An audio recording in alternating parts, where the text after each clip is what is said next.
name's Tara Morton. Welcome to my talk about votes for women in Leamington, 1910 to 1913. First of all, I think it's useful for me to say just a little bit about who I am. I'm Project Officer for the Mapping Women's Suffrage project, supported by Warwick University and the National Archives. The project seeks to recover and record the lives, whereabouts and historical materials of as many votes for women campaigners as possible, locating them on the map in the communities where they lived and campaigned in 1911. And of course, Leamington has a special place as the location where our pilot for the project was carried out. Now, the suffrage map creates a local and national picture of suffrage campaigning, and I've always found the interaction between the local and the national fascinating. To that end, for this talk, I'm going to briefly delve into how national issues and campaigning around female suffrage played out locally in Leamington by focusing on three events that took place between 1910 and 1913. These three key events are the government's proposed conciliation bill, the women's coronation procession in London, and the Great Suffrage Pilgrimage of 1913. Now, this period was one of great hope and cooperation between, as we shall see, the often differing voices of those involved in votes for women campaigning in Leamington. But it was also a time of betrayal, of violence and division that would encroach upon the whole of Leamington's community.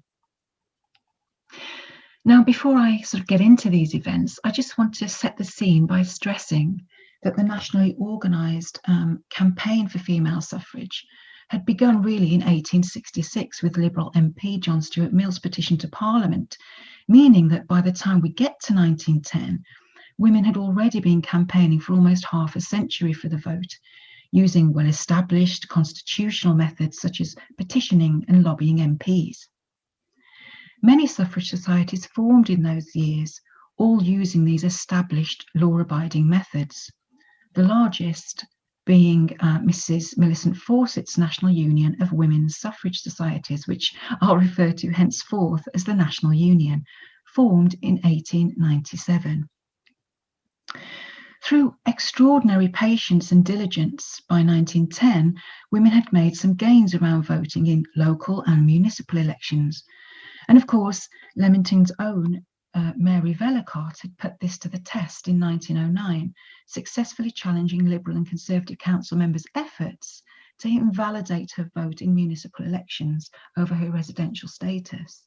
And you can read more about this on the Mapping Women's Suffrage website map. However, the right to vote in parliamentary elections remained elusive, and by 1910, suffrage societies had formed that advocated more direct action, most notably, of course, Mrs. Emmeline Pankhurst's Women's Social and Political Union, or WSPU, founded in 1903. Unlike the National Union, its members were prepared to break the law to make the law, and ultimately this would result in campaigns of window smashing, arson, even bombings, and women's imprisonment, hunger strikes, and state-sanctioned forcible feeding of them in prison. And of course, its members became known as suffragettes. Leamington, like most towns and villages across the country, was caught up in the Votes for Women campaign.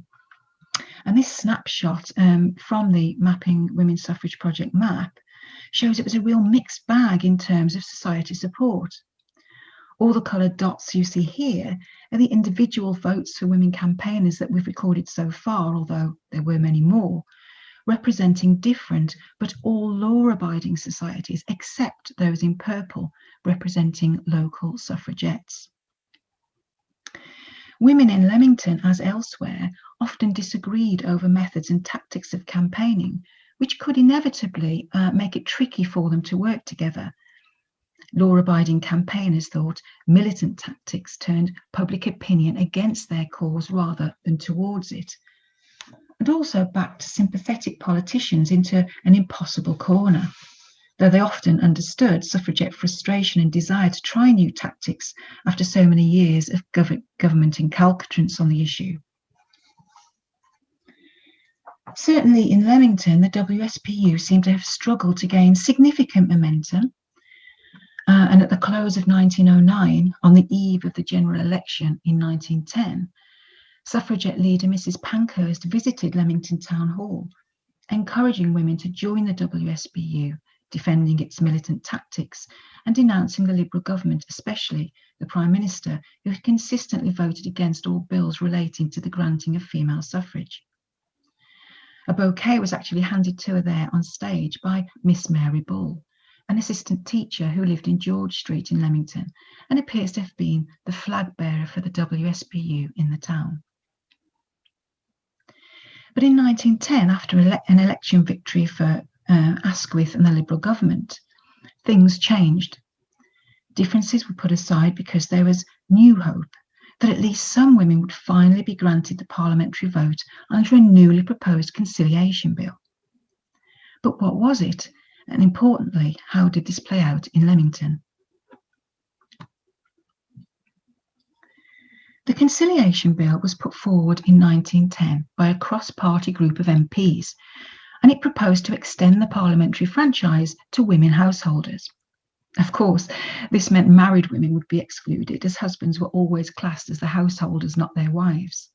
But it did allow for widows and single women with property to qualify. It wasn't perfect, but suffrage campaigners believed it represented solid progress, a foundation, if you will, that could be built upon. The bill passed its first and second readings in Parliament with large majorities, and women across the suffrage society spectrum were encouraged to come together to get behind it and show their support for the bill. A flurry of activity surrounded it in Leamington, beginning in 1910 really with a visit from the National Union's leader, Mrs. Fawcett, to the town hall, where to a large and appreciative audience, she stressed the importance that all campaigners collectively support the conciliation bill and hold the government to its promises. Hopes were high, and even the understandably sceptical WSPU had suspended its militant operations to usher in a period of cooperation and calm, with subsequent readings of the bill now due in the next parliamentary session in 1911, delayed temporarily by the Prime Minister. This cooperation was put into action in Leamington when, as this newspaper report shows, the same month as Mrs. Fawcett's visit, members of the local law-abiding National Union, such as Mary Vellacott and Mary Dormer Harris, joined forces with local members of the militant WSPU, including Mary Bull, to confront and press together outside Dalmeny House in Clarendon Place, MP for Warwick and Leamington, Ernest Pollock, who you can see on the left of the screen here. And they pressed him about his stance on the conciliation bill. He had supported it so far, would he continue to do so for its coming reading? Pollock assured the women unequivocally that he wholeheartedly supported the conciliation bill. The bill passed its second reading in May 1911, and with excitement mounting at the prospect of partial votes of women being granted, a most spectacular national and international procession was at the same time being organised through the streets of London to demonstrate women's unity over the cause. And of course, the women of Leamington had every intention of taking part in this too. The reasons for the coronation procession were manifold, not least to rival the kings from which women were excluded, and you can read much more about this, along with a discussion of its historical controversies, in my blog, A Fragile Unity, on the Mapping Women's Suffrage website.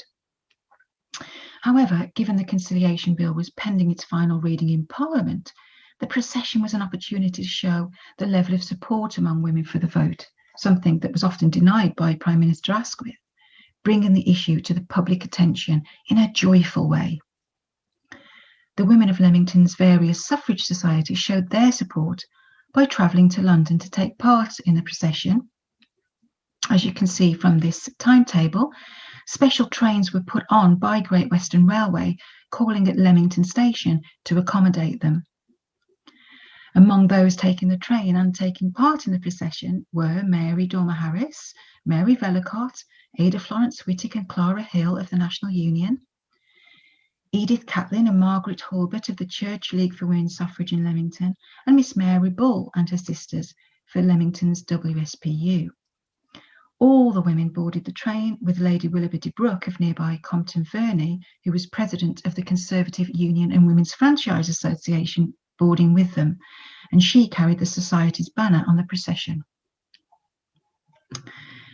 Looking at this photograph from the day of the women's coronation procession, one can only imagine what a remarkable, even overwhelming experience it must have been for the Leamington ladies to march with more than 40,000 other women from over 48 different suffrage societies, all equipped with banners, musical accompaniment, historical costumes, and decorative floats. As this procession snaked for almost 7 miles through the packed city streets, I mean, the buzz of excitement was tangible. But, and I'm sure you felt there was a but coming here, by the end of 1911, it became clear that Prime Minister Asquith was doing everything to thwart the Conciliation Bill, reneging on the promises the government had made, effectively torpedoing the bill by November 1911, adding insult to injury by at the same time proposing an extension to male voting rights instead. The sense of betrayal was tangible. Even the leader of the law-abiding National Union, Mrs. Fawcett, declared, and I quote, "If it had been his, the Prime Minister's, object to enrage every women's suffragist to the point of frenzy, he could not have acted with greater perspicacity." The final death knell for the bill sounded in March 1912, when it was voted down by MPs, encompassing another betrayal, this time by Warwick and Leamington MP Ernest Pollock, who voted against it, despite those assurances he gave to Leamington's Votes for Women campaigners that day in Clarendon Place, that it had his wholehearted support. Unsurprisingly, the suspension of militancy ended. Suffragette attacks on property resumed and escalated. "Better broken windows than broken promises," the slogans went. Here you can see some suffragette destruction of the tea house in Kew Gardens and a depiction of the brutal treatment of suffragettes that were imprisoned. The fallout was ultimately felt in Leamington, when in 1913 what was described as a dastardly attempt by suffragettes to destroy 2 pillar boxes using chemical means, likely phosphorus, took place. A GPO worker only narrowly escaped serious injury. And there was also a coordinated attempt to set fire to the General Post Office. The attack was widely condemned by all representatives of the law-abiding societies in Leamington via the local press, though the government's brutal treatment of imprisoned suffragettes was also acknowledged, as this letter testifies. Cooperation between these two elements of the movement, between law-abiding suffragists and suffragettes, both locally in Leamington and nationally, was now more difficult than ever, if not impossible. However, that same year, the law-abiding National Union decided to make a defiant counter-statement in the face of the suffragettes' spiralling violence by showing popular support and work for the vote continued among peaceful women, despite Asquith's and others' betrayal, by holding a great suffrage pilgrimage. And once again, Leamington played its part. The Great Pilgrimage began in June 1913, and the aim was for members of the National Union from across the country, including Warwickshire, to march to London, showing in this arduous march women's absolute determination to continue working diligently for the vote until it was won. The pilgrims would eventually rally together en masse in Hyde Park in London on the 26th of July. Women pilgrims walked, and some cycled, from all corners of the nation, camping and staying at friendly locations en route to London, including, at a stop-off, as this photograph shows, Mrs. Phyllis Dowson's home at Yew Tree Cottage in Lapworth, as well as setting up camp at Kyneton, courtesy of Lady Willoughby de Brooke. On the 15th of July, suffrage pilgrims made their way from Warwick to Leamington, accompanied by the Leamington Band, for a rally where a very large crowd, estimated at about 4,000 strong, gathered at the obelisk in Jepson Park, where they were addressed by Mrs. Hanbury of Lodge Farm, Compton Verney, and other Warwickshire suffrage speakers. The crowd was so large that as many as 6 improvised platforms were erected for speakers, and the rally passed off largely peaceably. However, recent suffragette arson attacks across the country, widely reported by the press, including, of course, the Leamington post office attacks that happened only weeks before, meant that for some, feelings were still running high. The National Union was always at pains to stress that its members were law-abiding, but many people failed to differentiate between them and militant suffragettes, and so peaceful suffragists on pilgrimage came under attack across the country. Sadly, Leamington was no exception. As the pilgrims left the rally to gather luggage stored at the Leamington Liberal Club, an unruly mob had gathered outside. Police were called as tomatoes and clumps of turf were hurled about, and the speakers were forced to leave through gardens at the rear of the club. But as the newspapers reported, hooligans joined by riffraff and many a strong man chased the suffragists round into Regent Street. There, the terrified woman took refuge in a shop doorway, but was cornered by the mob, and only the timely intervention of Mr. Quaintance, a stationer who lived nearby, together with a policeman and an artilleryman, saved her from serious harm, as they managed to bravely ward off the mob until the woman could be delivered safely to a friend's address in Clarendon Avenue. The cornered suffragist was Miss Edith Sharp, an Edgbaston resident who had recently come to Leamington to work as secretary for the National Union's Leamington branch, which was busier than ever. The Courier newspaper stated that it was a shame to say she was not the only suffragist pilgrim molested that night, and it was astonished that people in Leamington had joined in such a mob. We see then in these events how intricately entwined national policy was with local campaigning, and events in Leamington directly impacted not only those individuals involved in Votes for Women campaigning, but the wider community of Leamington itself, for better and for worse. From visits by Mrs. Fawcett and local camaraderie between suffragists and suffragettes over the Conciliation Bill, participation in the spectacular women's coronation procession in London, and a rally by peaceful suffrage pilgrims in Jepson Park, to betrayal by politicians, arson attempts, and the formation of a mob on Leamington streets. The suffrage years 1910 to 1913 in Leamington tell a story of hope and cooperation, of betrayal and violence, but also of individual bravery and determination to pursue the cause in the face of what must have seemed by 1913 overwhelming odds. Yet women believed right was on their side, and it was only a question of time before they gained the vote on equal terms with men, although this wouldn't happen until more than a decade later in 1928. So I hope you've enjoyed the talk today. If you'd like to know more about Leamington women that were involved in the suffrage campaign, then you can visit the Mapping Women Suffrage website. The details are on the slide here. Also, if you have time, why not work with us, becoming one of our virtual volunteers, helping us recover, research and harvest more Leamington campaigners, and that way you can help us build up the map in the Leamington community, ready for the suffrage centenary in 2028. Thank you, and well, bye for now.